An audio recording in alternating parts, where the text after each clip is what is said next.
Hello. Welcome to Peter Brain 3. I've been kind of like pushing off making a Peter Brain. Um, I got Peter Brain 1. I said I was being kind of a dick to my friends. So, now I started talking to them again. So, I kind of like had less of a reason to make a Peter Brain, cuz like 1 and 2 I made well, I wasn't like really active with other people at all, but now I am kind of active. And it was like I would get home, I would be so excited to talk to my friends, right?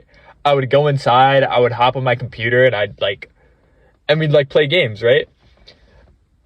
And this kind of like disappeared for a little bit, but then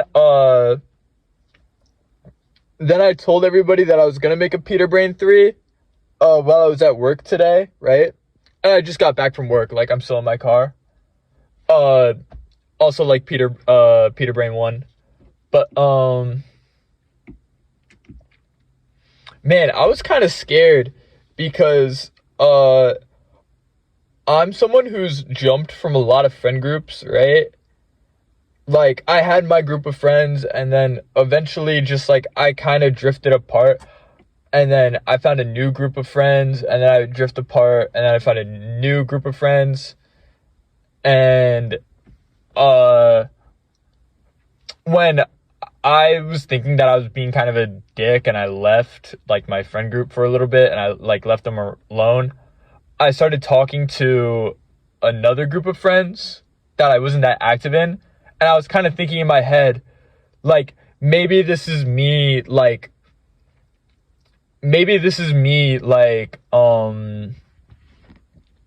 moving on from that friend group, right?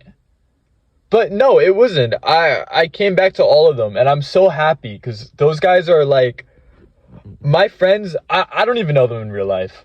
Like, most of my friend groups have been online. I really had one real life friend group, which, ah, ah, ah, I didn't like those guys, if I gotta be honest. At least now, I've definitely grown in a way that they haven't. Like, I'm not saying they're not, like, I'm not saying they're bad people. I just feel as if I grew in one direction and they grew in another direction, and I just lost the ability to connect to them. But yeah, my friends are so good. Like, well, it's really all been like these two primary guys that have been with me for so long and have been with me in every single friend group I've been in. At least since like since 2021, 2022. Yeah, I'd say that. But like, oh man, I like I've genuinely thought I would have like new friends for a little bit, and I was so worried because I had like I don't know, like this friend group that I've been in. I've only been in it for like a year. Like these people are still decently new to me, but I feel like I connected with these people so incredibly like quickly compared to my other friends. I feel like I understand them in ways I haven't. I still have my seatbelt on. What the fuck? Okay, but I feel like I understand them in a way that like I don't see in other people. And I love that. I love that so much. I genuinely couldn't be happier with these people. Uh, I had a talk with my friends, a couple well, really like I was in a call with them, and then eventually everyone started going to bed other than this one person. And uh they mentioned that they were a little secretive about their gender like a long time ago. And that kind of like that was like really familiar with me because maybe in like 2018 or 2019 I would talk to people online. I'm 20 now. At the time, so this is like 8 years ago, right? I had a crazy squeaker voice. And I don't know why, but I remember people online, like I had an online friend group, and they got my gender wrong. Like they called me a girl because of how squeaky my voice was. And I never I never corrected them. I don't know why. I'm not transgender. I just didn't want to. I wanted to keep it a secret. And hearing that my, well, one of my modern friends at least, has that similarity to me, it feels like I feel so like welcomed in a way. Like it doesn't change anything. If they weren't like that, and that wouldn't make me think like differently of them at all. But just like hearing that story of how they kept their gender a secret for a little bit, and how I did the same. Well, I mean, yeah, I guess I did keep it a secret because it wasn't like I told them I was a girl. That was just their assumption, and I never bothered to correct them. It wasn't like I introduced myself as a girl, or I don't even know if I ever said I was a girl. I don't think so. I just went with it. But I remember maybe like, because I was in that friend group for about a year. Someone's walking their dog. It's like late. It's like 10 o'clock. I see someone walking their dog. But maybe like a year, I remember someone called me a he, and I didn't say anything to that either. Like,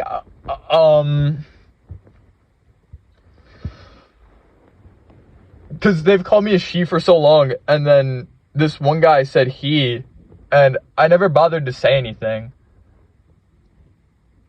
I don't know. I don't know why I kept it a secret. I genuinely have no idea.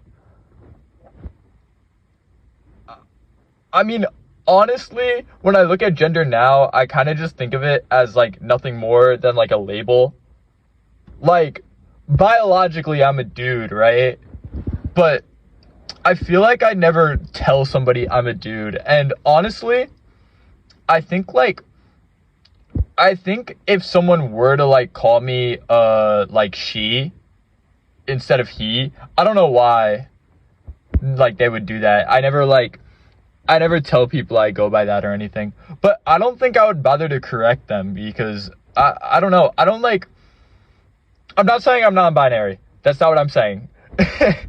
I'm saying that it's just, I feel like I don't really care. It's not that I don't care. It's that I feel like I am more than a label. I'm Peter, right? That's who I am. I'm Gorfagus. That's my username on like everything online, right? And they can characterize me from like Peter or Gorfagus however they want, right? It makes no difference to me. That I want people to see me for who I am, and I want to see everybody else for who they are and look beyond like a label. Oh my god. Today at work, when I got in, I was told by the assistant manager that like I fucked up crazy the night before. So there's like a website where it tells us what medication we're working with, right? because I work in a group home, right, for the intellectually disabled, and we work with medicine. What I do is that, like, I count how many, or if I'm doing, like, medication at night, or if I'm working with the medication, I count how much we have, and I do stuff like that. I write it down, how much we have, like, each thing and stuff like that. But every time you do, like, one of those little chores, you're meant to go to this website and hit, like, success on the last thing you did. It's called a count, right? Like, it would say, like, count, like, success or, like, failed, right? And you'd hit success if you did it. And you'd hit failed if you messed up. But I don't, like, I've never hit failed. That's not, like, a flex. I just, like, don't see how these things would really, like, go wrong. I'm sure they have, and maybe somebody has, like, done something wrong, and that's okay. People mess up. But I messed up. I messed up yesterday. What I did is that I didn't go to that website and hit, like, success on all the things. So I just left, like, all of the jobs, or, like, the things I meant to do with the medication, like, blank. And I walked in today, right? And the assistant manager was telling me that, like, I fucked up and I did all this wrong, right? And, like, okay, I fucked up. I'm okay with that. There's things I'm good at, there's things I'm not good at, and even the things I'm good at, I could still fuck up with, right? But today, I was going to do the same thing I did the day before, right? I had to check the prompts, I had to count the medicine and stuff like that, right? And I noticed that there were prompts that weren't filled out at 5 o'clock, right? And he was meant to do all of the jobs at 5 o'clock. And I asked about it, like, hey, were these done? Because, like, I see that they're late and I don't want to just, like, leave them. So, like, is it okay if I do them? And then he was like, oh, you know, the guy in the morning must have like, left them and didn't do them. And I was thinking in my head, like, all of these say to do at 5 o'clock, and the guy in the morning leaves at 2 o'clock. So these were meant for the assistant manager that yelled at me. So it was just, like, a realization that last night I fucked up, right? And I got yelled at, rightfully so. I didn't get yelled at. He doesn't really yell, but he was mad at me, and he was telling me how I fucked up. And he did that. And then today, he clearly messed up, right? Because the 5 o'clocks weren't done. Everything you're meant to do at 5 o'clock wasn't done, which he was meant to do the stuff at 5 o'clock. And he was like, yeah, just do it. And the entire time I was doing it, I was thinking, like, wow, this guy messed up the same way I messed up. Well, he actually messed up worse, because I did them. I just didn't go on the website and mark them down as me doing them. He didn't do them and didn't do anything on the website either. And when I mentioned it, he started blaming the staff that's at the house at the morning. And wow. I don't know. I always kind of, like, took him as somebody who couldn't really do anything. He's been doing this for so long. He's been working at the house that I work at for so long, and it was like, I don't know. I just failed to imagine him fucking up somehow. And I like saw it today, and I was like, holy shit. But I also saw it today, like, after I got in trouble for fucking up. And I don't know, that just, like, felt so weird. Oh, I gotta apologize. Peter Brain 2 was 50 minutes long. I got a little, like, I got so like caught up with all the shit I had to say, and like, and oh my god, dude, that was such like a yap. That was honestly a good yap fest, but I didn't think like Peter 2 or Peter Brain 2 came out that great. There was so many noises, and I started like slapping my fucking like sweaty hands. Like, why was I doing that? That was nasty. Oh, I just cracked my knuckles. Ooh. I just like put my hand against the steering wheel. I cracked my knuckles. Honestly, I don't think I'm gonna do Risk of Rain. I think I'm gonna do Deadlock. I'm not if you watch Peter Brain 1 and 2, you know I'm not a Risk of Rain pro. Risk of Rain is very much a new environment to me. I'm not a Deadlock pro either. In fact, I actually suck at Deadlock. I wouldn't say I suck at Deadlock. I'm actually pretty good at Deadlock. It's just that I'm lacking like one thing in Deadlock that makes me like mega butt.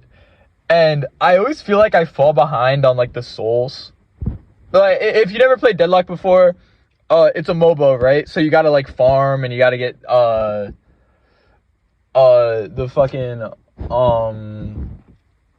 all like this money to buy the items to make your character more strong. And I feel like I'm always doing fine, like from the beginning to like the middle of the game, but from the middle to the end of the game, I'm always like lacking money and levels compared to my teammates. But other than that, like the first 15 minutes of a Deadlock game, I'm doing great.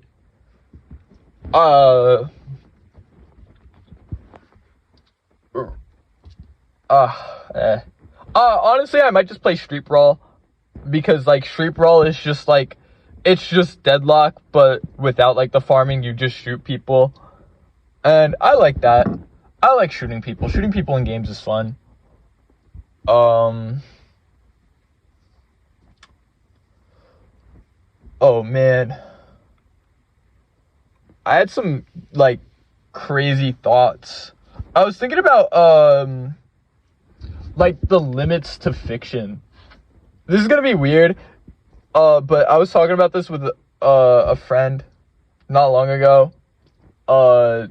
Is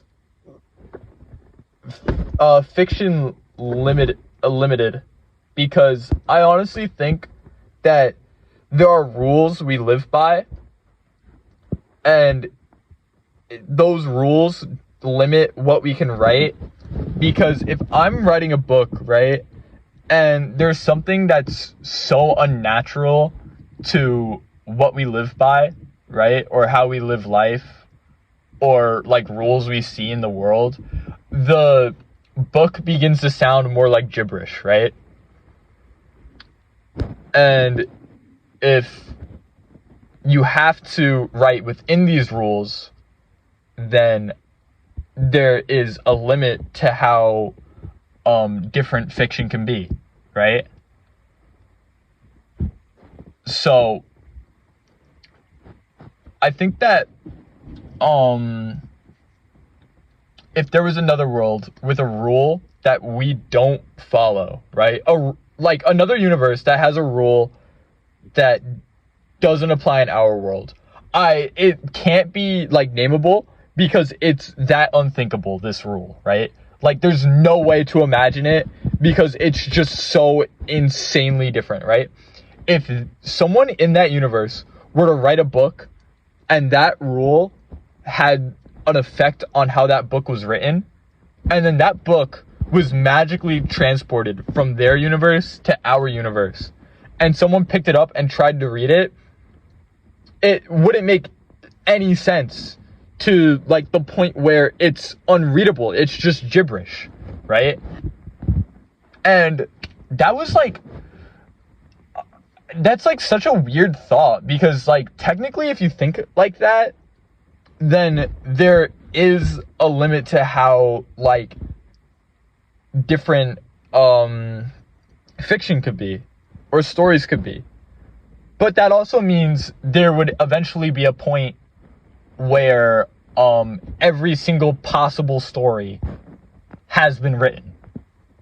But at the same time, fiction feels limitless because the idea of every single possible story to ever be written is completely unimaginable. Like, I can't think of a world where stories can't be made without repeating another story.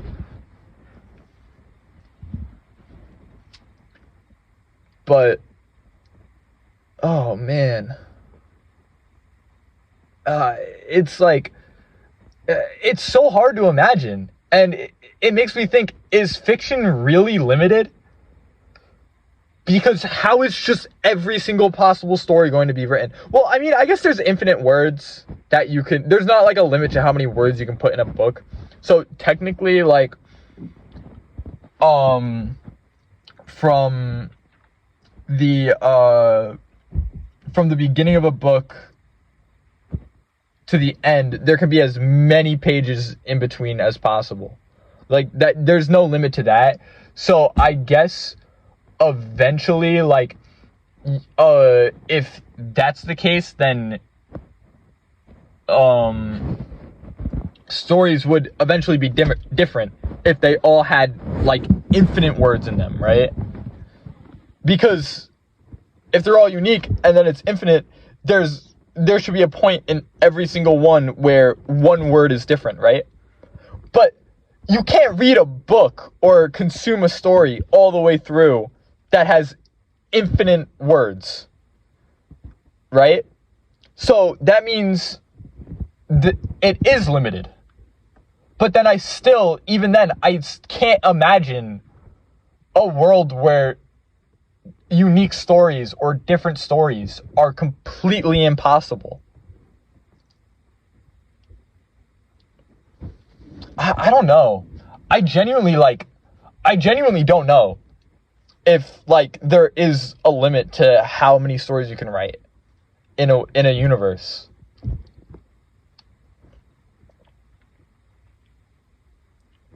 I also think that I talked about this with a friend already. So if that friend watches Peter Brain 3, this is gonna be so like repetitive, and I'm so sorry. But it's okay. This isn't for them. And they're welcome to watch it. All my friends are welcome to watch my shit, right? That's who mainly watches my things. Peter Brain 2 has like 17 views. Those are all probably people I've talked to before. And then like a couple of people who just clicked on that video. And even then, that video is 50 minutes long. So I honestly don't even know who like bothered to watch all the way through. Probably not a lot of people out of like the 17 views it got. Another thing I talked about with that same friend was if everything is a pattern or not. Because technically when something happens, or when there's an input given, there's always an output. And everything is technically an input, right? Like, you take one step, it makes a noise. That is a input and then an output, right?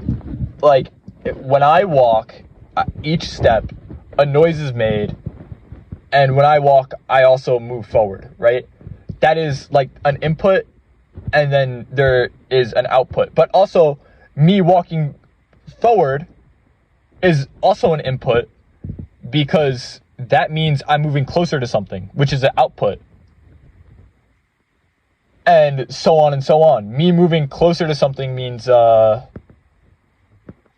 could be an input to I'm trying to think.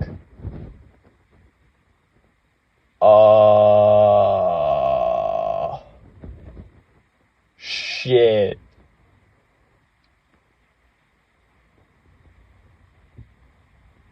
Me moving closer to something could mean that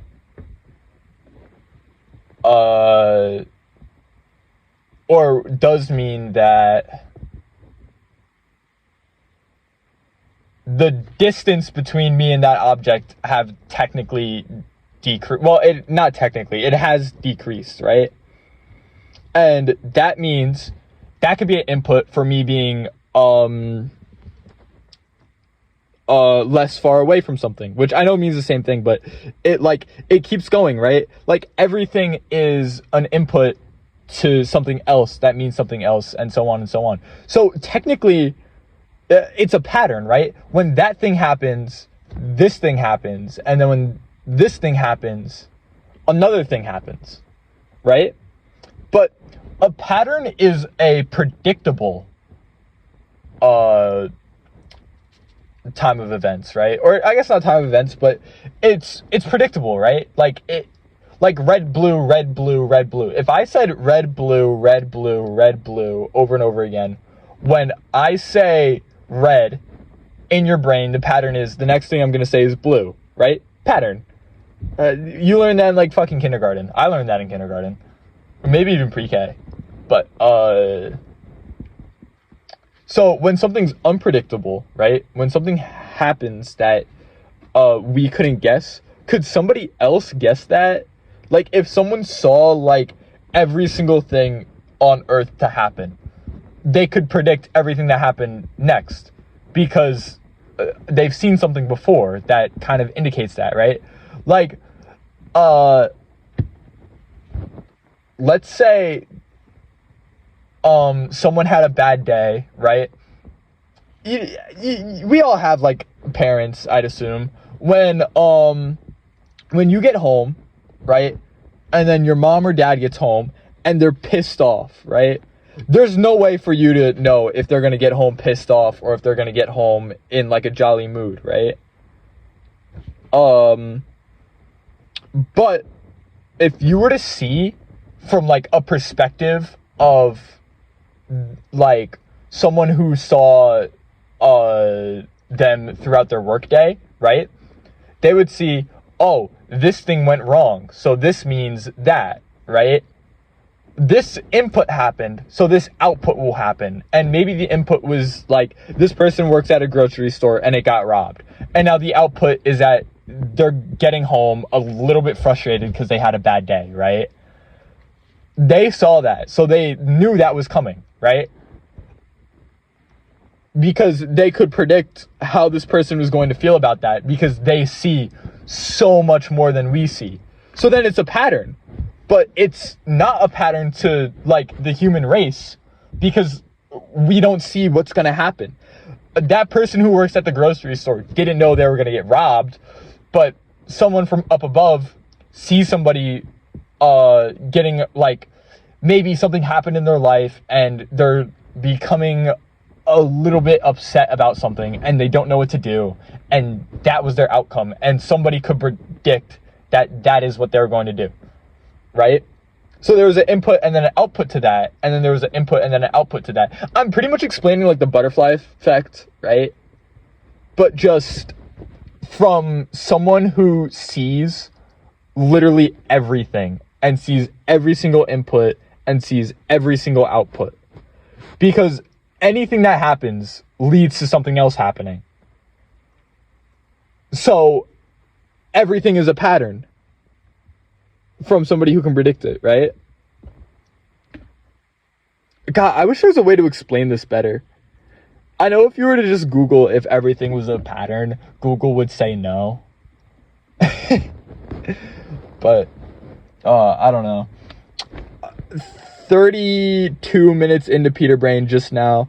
I think I'm gonna go inside my house now and play Deadlock and record Deadlock so I can have gameplay for this. And I'm also stopping now before this becomes unnecessarily long, like Peter Brain 2. So have a good day and have a good night. And to all my friends, I'm so happy that like I'm talking to all of you again. I genuinely love all of you. Alright, that's it. Bye-bye. Peter out. No one is stopping me from getting what I want.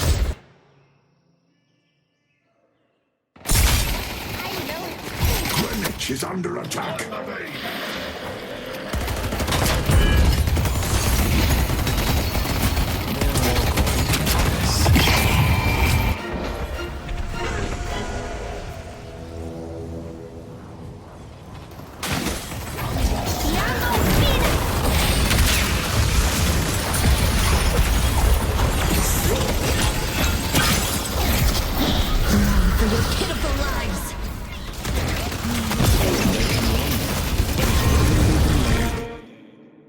game.